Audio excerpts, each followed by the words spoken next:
be thinking, oh, she's a bit dressed up for a comedy gig. Oh, I don't get out that much. I work all the time where I'm looking after people at home. And I thought, you know what? I'm going to make a big song and dance about it. Look like a budget Cinderella, I know.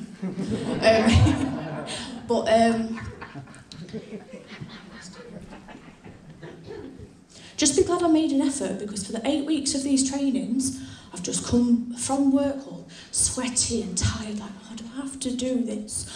And just changing my top and my shoes and just be like, yeah, I'm having fun. But I am now. I thought, this is why I'm making an effort. But it takes a lot for women to get ready for things, though, doesn't it? We have to do the full face, the full hair, whereas blokes, they just do it quite quickly. I'm going to pick on you two blokes there. How long does it take you to get ready for things like this? 10 minutes, there you go.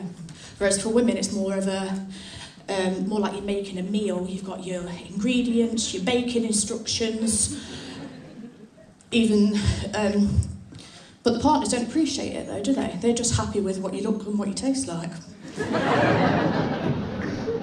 My dad has a funny view of dating though.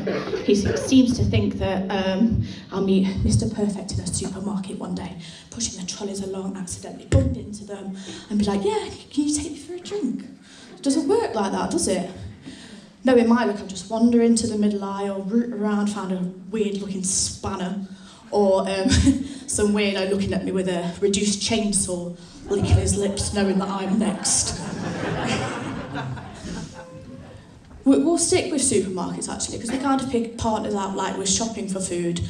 You go to the fruit and veg aisle, you want a nice plump aubergine or a banana or some melons and peaches. But at the end of it all, you're just happy to come out with a wonky carrot if you find one.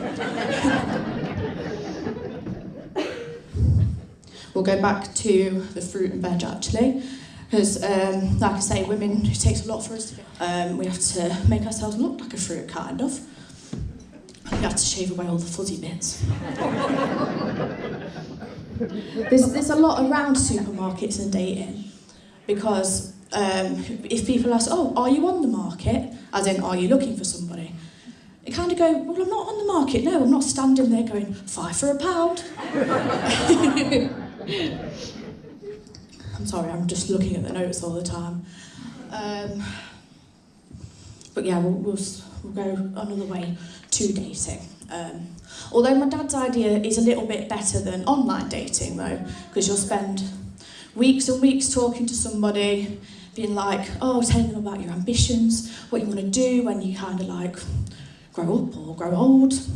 Might not be with them, but and then you'll meet them in person and they'll just sit there with a drink and they'll have the personality of a cardboard box.